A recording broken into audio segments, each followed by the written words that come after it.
Chega mais, torcida gloriosa, torcida do Botafogo ligada aqui na nossa segunda edição para falar também da apresentação do Alex Telles. Vamos falar mais uma vez aí de especialistas, falando sobre o Botafogo, né, que apresentou um relatório muito interessante, quitação de dívidas, mais de 130 milhões aí quitados de dívidas cíveis, enfim, esse é o Botafogo que a gente quer ver, esse é o Botafogo cada vez mais forte, fazendo os adversários se roerem de ciúmes. É isso mesmo. Até presidente do Grêmio agora também tá falando contra as SAFs. Pois é, daqui a pouco tá virando SAF, né? Isso aí são palavras ao vento. Vamos falar então da chegada do Alex Telles, porque já chegou a Zagallo vestindo camisa do Louco Abreu, meu amigo. E já fez brincadeirinha, inclusive, deu uma resposta daquela. Já chegou chegando, né? Olha só. Como você enxerga hoje a Liga Brasileira e em que nível o Botafogo está nessa liga atualmente?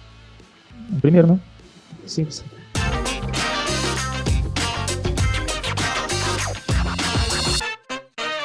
Estamos próximos aí dos 112 mil inscritos aqui no GG, contamos muito com a moral de vocês. Deixe seu like, se inscreva aqui no canal se não for inscrito. Se já for inscrito, ative o sininho das notificações, porque todo dia tem pelo menos 2 conteúdos do canal Gigante Glorioso para você. Vamos falar da apresentação do nosso lateral, Alex Telles, seleção brasileira, tá querendo voltar, né? Tá vendo que o cenário da seleção brasileira é medonho, é horroroso, terra arrasada, então jogando uma bolinha aqui já vai ser titular absoluto e tal. Quer voltar, né, a ser um dos principais, se não o principal lateral esquerdo brasileiro na atualidade. O Guilherme Arana do Atlético Mineiro, até o momento é o lateral, bom jogador, e o Alex Telles vê aí caminho aberto para brigar por essa vaga. Foi apresentado hoje, já chegou, tá treinando, né, foi apresentado hoje e tirando a brincadeira ali, né? Na verdade, a pergunta longa, confusa lá do jornalista, então ele respondeu rapidamente e, obviamente, o que se espera, né? Primeiro, né? Mas ele também falou da alegria de estar jogando no Botafogo, pelo projeto ambicioso. Vamos dar a palavra aí para o Alex Telles na sua primeira coletiva com a camisa do Botafogo. Porque eu quis voltar para o Brasil por um bom projeto, um projeto com ambição, que foi sempre isso que fez parte da minha carreira. Graças a Deus, por onde passei, conquistei títulos e sempre saí pela porta da frente, sempre muito bem lembrado primeiramente como pessoa e depois como atleta, então vem com esse intuito aqui ao Botafogo, a dar o meu melhor não só dentro de campo, mas também como ser humano e obviamente dar os resultados que esse clube merece. E eu gosto quando o cara já chega no estilo, já chega no clima, conhecendo a tradição, conhecendo os grandes símbolos, vestiu a camisa 13, a camisa que foi de Louco Abreu, mas principalmente de Zagallo, o Lobo, Mário Jorge Lobo Zagallo. E já chegou fazendo aquela brincadeira das 13 letras, né? Mandou muito bem o Alex Telles. Esqueci só de falar. Telles no fogão tem 13 letras, só pra lembrar.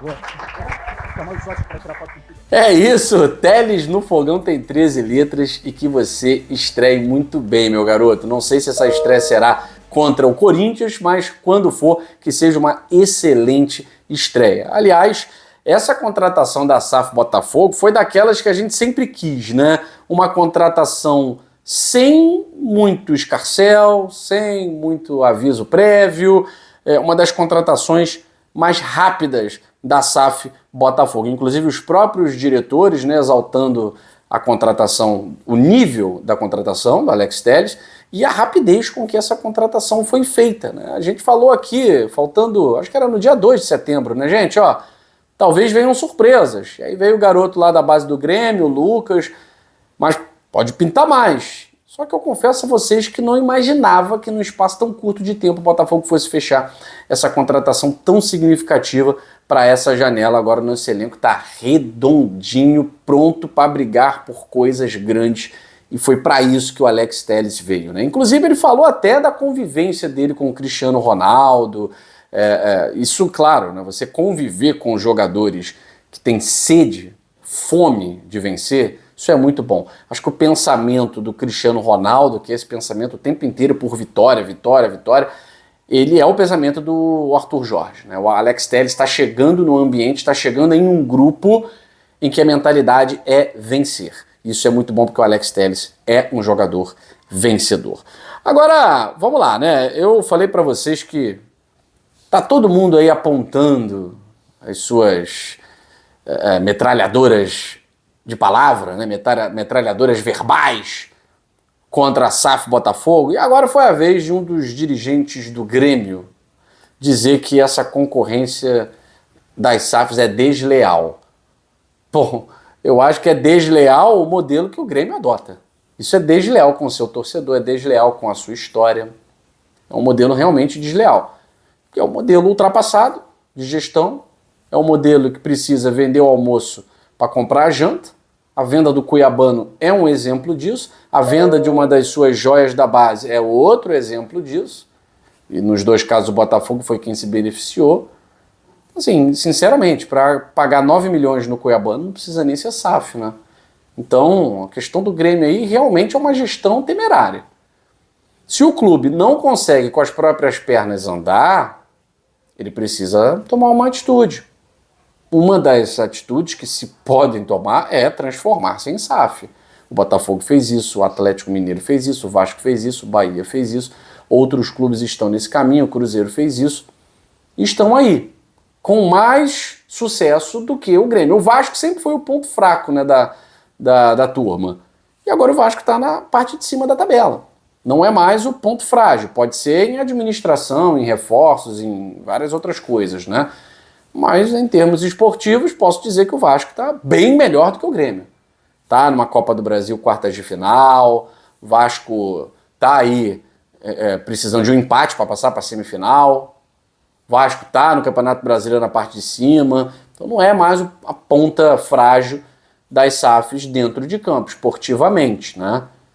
E aí vem dirigente do Grêmio, mais uma vez, tocar nesse papo de fair play financeiro um troço chato, já tá assim, a gente já tá por aqui, né? E aí, mais uma vez, precisa vir especialistas, porque enquanto os amadores falam um monte de coisas sem sentido, os especialistas dessa vez estão respondendo, né? Então, César Grafietti, mais uma vez, que é a referência do tema no Brasil, né? Ele esclareceu o projeto de fair play financeiro, que foi apresentado em 2019, e ninguém ligou para isso. Agora, com o Botafogo brilhando, todo mundo quer saber de fair play financeiro, todo mundo quer frear, tal. Mal sabem que o Botafogo vai aumentar ainda mais o abismo entre ele e os outros com o fair play financeiro. Mas enfim, eles que querem, né? E ele vai falar que o ponto central não é o estilo de gestão do Botafogo, né? Então ele esclareceu na UOL Sport, né? Aliás, a primeira pergunta que foi feita para ele foi se o Botafogo, usando 45% das receitas em salários, como revelou o John Textor, estaria dentro do fair play financeiro. Eu vou abrir aspas para o César Grafietti. Ele diz, estaria sim. O projeto começou em 2018, foi entregue em 2019. Aqui, ó. Ligaram não. Em 2021, depois de pandemia, nós fizemos uma readaptação desse projeto já sob uma nova ótica, passados os problemas da pandemia, e uma das restrições é claramente o limitador de gastos, que não era só salário, porque na média no Brasil os clubes gastam ali entre 45% e 55% das receitas em salário. Os clubes gastam muito mais em outras coisas que o torcedor nem sabe, nem vê, e aí vai cobrar só o gasto com salário, mas ali a área social, outros gastos, acabam consumindo muito da receita dos clubes. Então esse era um dos itens. Se for verdade que 45% das receitas estão sendo gastas em salário, estaria dentro. E aí ele vai completar falando qual é o problema que ele acha na SAF do Botafogo. O real problema, né? Ele vai dizer aqui, o ponto do Botafogo hoje para mim é falta de transparência. A gente fica ouvindo o dirigente falar e ele não mostra números. Isso é um pouco da história do brasileiro, do futebol brasileiro. E o torcedor gosta muito de ouvir o dirigente falar, até porque não entende muito do número. Não entende muito da informação e aí cai na conversa do dirigente o tempo inteiro. Quando você vai ver o número depois, não é bem essa realidade. Mas aí ele vai falar que não é esse o problema, porque a transparência é só uma questão de feedback para o cliente, para o sócio, né? Para o órgão regulador, se tivesse, né? Ele vai falar que um dos principais problemas é o caso do Corinthians, né, que tem altas dívidas, não pagam e seguem contratando. E não é o que acontece com o Botafogo. Então, vamos aqui ao que diz o especialista. No Brasil, nós optamos por um modelo que junta um pouco as dívidas, que são muito altas no futebol brasileiro, e os gastos. Combinando as duas coisas de uma forma que aquele clube que tenha poucas dívidas pode gastar mais da sua receita, e aquele clube que tenha mais dívidas tem que gastar menos, porque tem que sobrar dinheiro para pagar as contas. Nós usamos muito mais aqui o conceito de dívida, porque o futebol é mais endividado do que na Europa. Enquanto na Europa se observa muito mais a performance, digamos assim. O Botafogo poderia se encaixar na questão do controle das dívidas, porque a aquisição nunca é feita à vista. Você compra para pagar em 3, 4, 5 anos. Então, se o clube se endivida demais em relação às suas receitas, provavelmente seria de alguma maneira sancionado, considerando o nosso modelo.